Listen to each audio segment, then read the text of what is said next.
I was getting frustrated with the way YouTube had become. Break down and tell you exactly why this is not good. It actually like ate at me a lot. I don't know when it started to happen. And then I stopped caring as much. But in the past 5 or 6 years, YouTube changed that a lot.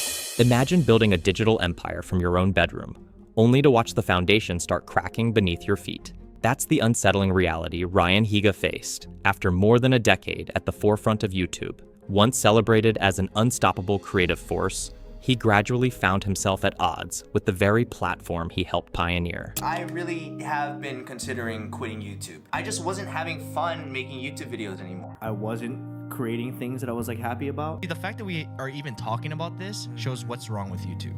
But how did such a passionate, innovative creator end up quitting the site that once championed broadcast yourself? And what does his journey say about the future of YouTube for everyone else? This story isn't just about one man's burnout. It's about the broader transformation of an entire platform, one that turned from a free-spirited creative playground into a carefully policed, advertiser-driven machine.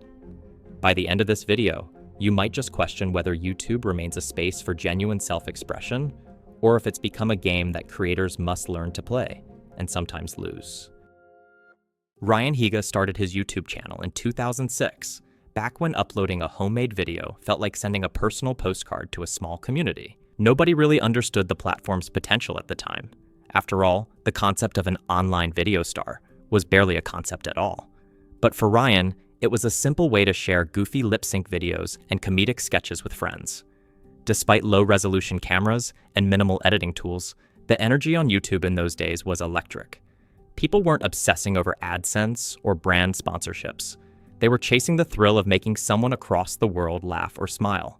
Ryan's earliest videos had a raw, unpolished charm that reflected the platform's motto: broadcast yourself. Nothing was off limits. Everything felt experimental. It was in this fertile environment that Ryan's quick wit, slapstick humor, and genuine personality caught fire. While most people saw YouTube as a novelty, Ryan had a knack for producing content that resonated on a larger scale. Before he knew it, he was racking up millions of views, and by 2009, he was already setting records.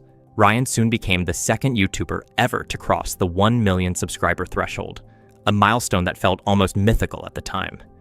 Major media outlets began profiling him as a viral sensation, but to Ryan, creating videos was still just a fun hobby, albeit one that suddenly felt like it had no ceiling. Back then, the platform's ethos encouraged individuality. It wasn't about churning out daily videos, hitting a specific length, or wrestling with a mercurial algorithm that demanded watch time above all else. Ryan could spend weeks, sometimes months, crafting a single comedic skit. He'd experiment with stop motion, comedic rants, or parodies of popular culture. In every video, you could sense that all he wanted was to share something fresh. No drama, no controversies, no brand-hungry approach. Just genuine creativity springing from a desire to make something cool. That was the magic of early YouTube, and Ryan was the face of it. Yet even as he notched success after success, subtle shifts were taking place across the platform. YouTube was growing at a dizzying pace, attracting advertisers, corporate media, and millions of brand new viewers. For a time, that just meant more visibility for creators like Ryan. But with growth came a wave of commercial pressures that gradually threatened the very soul of the site. When YouTube quietly phased out its iconic slogan, "Broadcast yourself," most viewers didn't think much of it. But for those who understood the platform's origins, that move was a sign of bigger changes to come. The apocalypse hit. Advertisers fled upon discovering their ads running before controversial content, and YouTube executives scrambled to reassure them with new, stricter guidelines. Suddenly, videos that once found a comfortable niche were deemed too edgy, too unfiltered, or too provocative for advertisers. They do promote that, but it's like, okay, well, be yourself, but be the self that we want. Exactly. Yeah. Creators across the board watched their monetization statuses flip from green to yellow, or disappear entirely. That alone would have been enough to shake the foundation of countless channels. But YouTube didn't stop there. The algorithm began favoring longer videos that maximized watch time. It started rewarding creators who uploaded frequently and jumped on trending topics. For the small guys, and even large creators like Ryan, this shift was jarring. The old advice of just make good content no longer guaranteed success or financial stability. Seeing the kind of content that was suddenly at the top of the food chain, I was subconsciously, I think, getting a little frustrated with YouTube and getting really just bitter, I guess, with what YouTube had become. Ryan often joked that while other creators were busy with daily uploads, he was still laboring over a single skit for weeks. But behind the lightheartedness, frustration was mounting. He noticed that his intricately produced videos were getting lost amid an ocean of content created solely to please the algorithm. This isn't to say he despised all of YouTube's changes. He adapted here and there, fine-tuning his video titles, sprinkling trending topics into his comedic parodies, even ramping up the length of certain videos. Yet deep down, he didn't want to join the race of quantity over quality. He'd watch fellow creators spin out multiple quick clips a week, often using repetitive formulas or sensational content that easily racked up views. He knew that route wasn't for him. Being different was his entire brand. After all, the moment you commit to a formula, you risk losing the very creativity that made you special in the first place. Meanwhile, demonetization hit some of his past videos. Even harmless comedic bits were flagged for violent or inappropriate content if they included fake fighting or borderline jokes. The famous beep sensor became more than just a comedic device. It was practically mandatory if you didn't want to risk your revenue. That mounting tension between staying true to his creative spark and conforming to YouTube's new rules eventually led to a deep sense of burnout. Ryan openly admitted he wasn't having fun anymore. Now there's so many rules on YouTube. Most of the I dare yous that I put up got demonetized or age restricted because it's like dangerous things or gross things. He also began alluding to a bigger question on his mind. Was YouTube even worth the struggle now? For years, he'd poured so much effort into projects he believed in. He'd done short films, elaborate music parodies, and even wrote a book that gave fans a glimpse into his personal life. Every time, he poured in countless hours to ensure the final result wasn't just another run-of-the-mill video. But with the new reality of demonetization and a hyper-competitive environment, Ryan felt less and less like himself. He began to hold back on his more outrageous or edgy humor, fearing it would trigger restrictions. He worried that topics he once loved, like comedic violence or sarcastic rants, might be too risky. In interviews and on podcasts, he confessed that he'd considered quitting YouTube multiple times. Comments from die-hard fans, who still asked for his old style of content, weighed on him as well. They'd beg for the comedic skits he'd once created so effortlessly, not understanding why Ryan rarely did them anymore. The truth was that YouTube's environment no longer rewarded them, and Ryan himself was running out of enthusiasm for that uphill fight. For me, more than anything, I like to do something that's different. For me, the best videos and what I strive for every week is coming up with a message that I want to say and tell it in a different way. YouTube's pivot toward watch time and advertiser-friendly material had transformed the community from a grassroots culture of playful experimentation into an industry where data reigned supreme.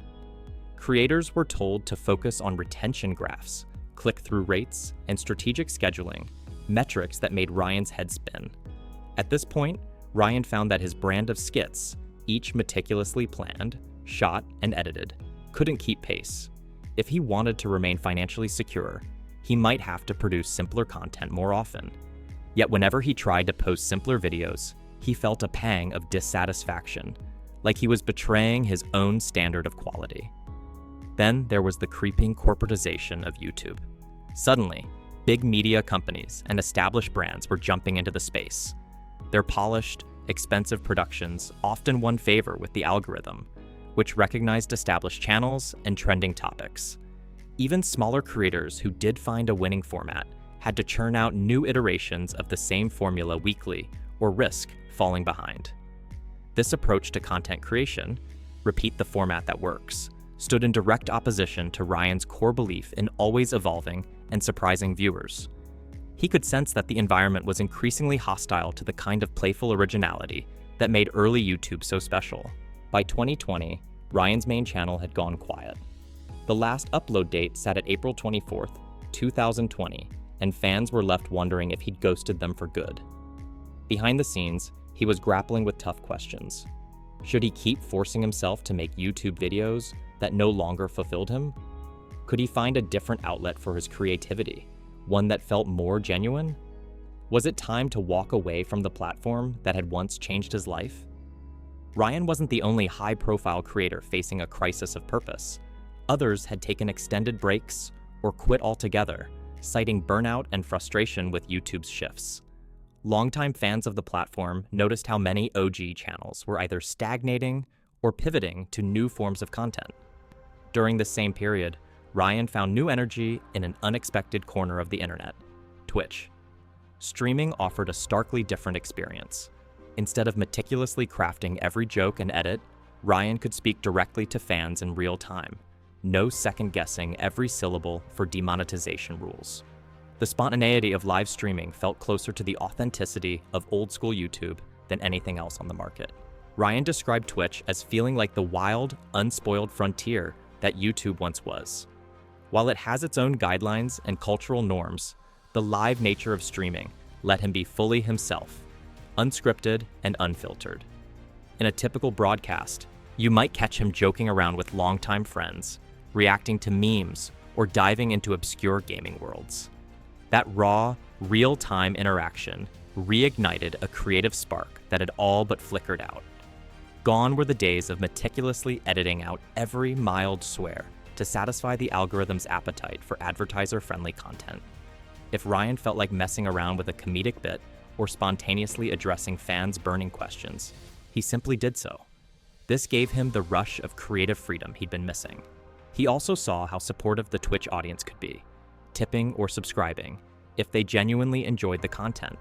No punitive demonetization rules, no complex watch time metrics. More than anything, the platform reminded Ryan that creating should be fun, not just an endless chase for relevancy and revenue. Oh my god! Lost it all. What happened to your tuts, Dietrich? Did you eat them? Oh, shit! That's awesome. Ryan's journey is more than an isolated case. His frustrations mirror those of countless creators who watched YouTube pivot from that scrappy startup vibe to a global juggernaut with all the constraints of corporate culture. For some, adapting to this environment is straightforward. They thrive on daily vlogs, drama-driven content, or brand-safe topics that reel in big ad dollars. For others, especially those who cherish artistic integrity or comedic flair, the new ecosystem can feel stifling. The controversies that once felt like random waves, demonetization, the apocalypse, the rise of big media channels, turned into a permanent storm.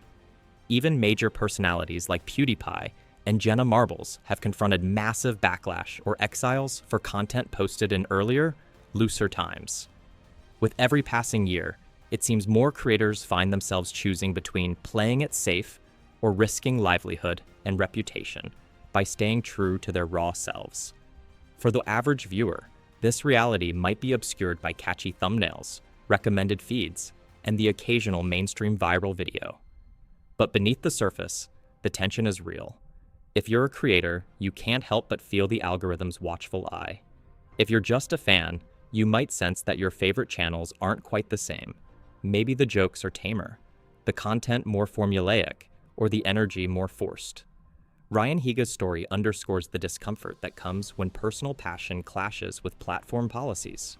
It shines a light on a question many creators have quietly asked themselves for years: what happens when YouTube stops being YouTube?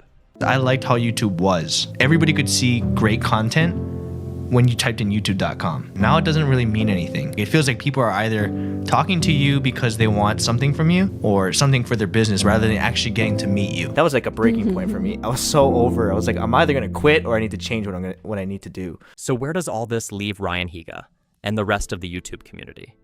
Ryan's found happiness and renewed creativity in Twitch, where he can engage with his supporters in real time.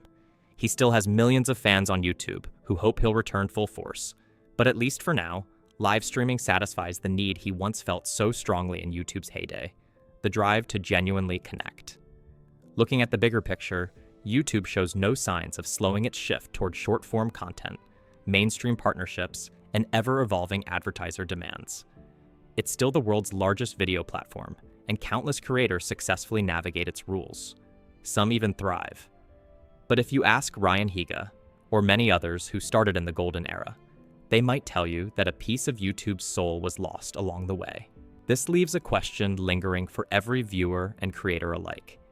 Is the future of online video destined to become more polished and corporate, leaving less room for risk-takers and offbeat creators? Or can platforms find a way to truly champion and reward originality again? In the end, Ryan Higa's journey reflects both the promise and the pitfalls of YouTube's evolution. He arrived at a time when you could do anything. Be weird, be bold, be yourself, and you'd find an audience simply because people were hungry for genuine, uncensored ideas. Over the years, those wide-open possibilities narrowed. The question now is whether a new generation of creators can spark another revolution from within the system, or if they'll simply seek freedom elsewhere, following the same path Ryan eventually took. Can you say you're happy about your life? I can't say that the whole time during my YouTube career I was, even in its peak. I can say that now. Ryan Higa's departure from consistent uploads marks the close of a chapter in YouTube's ever-evolving history. It's a testament to how far the platform has strayed from its original motto, and how it's become a battleground for algorithms, advertiser standards, and corporate interests. Yet, there's a hopeful undertone in Ryan's story, a reminder that creativity will always find a way to flourish, even if it means leaving behind the place you once called home. So the real takeaway isn't just about Ryan's personal struggle with burnout and creative blocks. It's a wake-up call for the entire creator community and for YouTube itself. After all, platforms are only as good as the people who bring them to life. If the original spirit of broadcast yourself was strong enough to help launch YouTube into the global powerhouse it is today, then maybe, just maybe, creators who treasure authenticity can spark another renaissance, whether it's on YouTube or somewhere else entirely. Until then, we're left to wonder, is YouTube still the place where you can truly broadcast yourself, or has it transformed into something entirely different? Thank you so much for watching. Make sure to like the video and subscribe. It would help me out a lot to create similar videos like this in the future.